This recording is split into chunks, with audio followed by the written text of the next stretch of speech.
بسم اللہ الرحمن الرحیم۔ السلام علیکم ناظرین، رمضان المبارک میں عشاء کے فرض اور سنتوں کے بعد آخری روزے تک 20 رکعت تراویح کی نماز مردوں اور عورتوں دونوں کے لیے سنت موقدہ ہے، فرض نہیں ہے، اور اس کا وقت صبح صادق سے پہلے تک ہے۔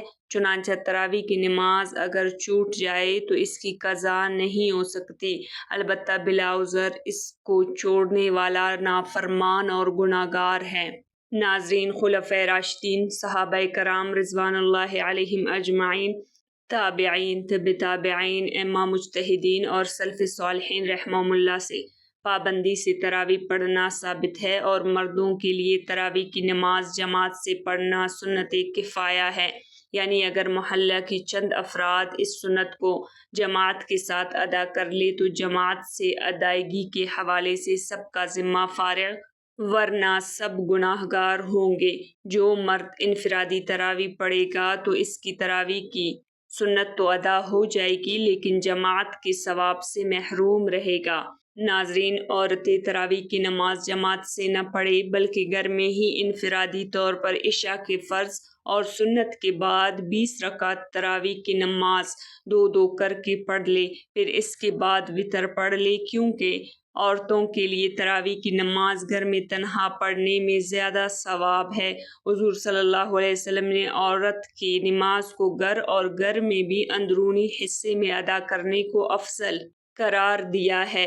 آپ صلی اللہ علیہ وسلم کی چاہت اور احادیث مبارکہ کی روشنی میں صحابہ کرام رضوان اللہ علیہم اجمعین کا اس پر اتفاق ہوا کہ عورت گھر میں نماز ادا کرے، اس لیے موجودہ پرفتن دور میں خواتین کے لیے یہی حکم ہے کہ وہ اپنے گھروں میں نماز ادا کرے، یہی ان کے لیے زیادہ اجر و ثواب کا باعث ہے۔ لہٰذا عورتوں کا گھر سے باہر جا کر مسجد یا کسی بھی دوسری جگہ میں اجتماعی تراویح میں شریک ہونا درست نہیں۔ ناظرین، قیام رمضان کی بڑی فضیلت حدیث میں آئی ہے۔ حضرت ابو ہریرہ رضی اللہ عنہ سے روایت ہے کہ حضور صلی اللہ علیہ وسلم لوگوں کو رمضان کی راتوں میں نماز پڑھنے کی ترغیب دیا کرتے تھے۔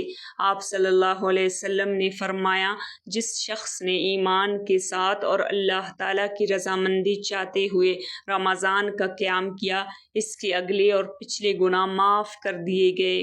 ناظرین، تراویح کے بارے میں بخاری اور مسلم شریف میں ایک حدیث یہ ملتی ہے کہ جو شخص رمضان کی راتوں میں ایمان اور ثواب کی نیت سے نماز وغیرہ میں کھڑا رہا تو اس کے پچھلے تمام گناہ معاف کر دیے جاتے ہیں۔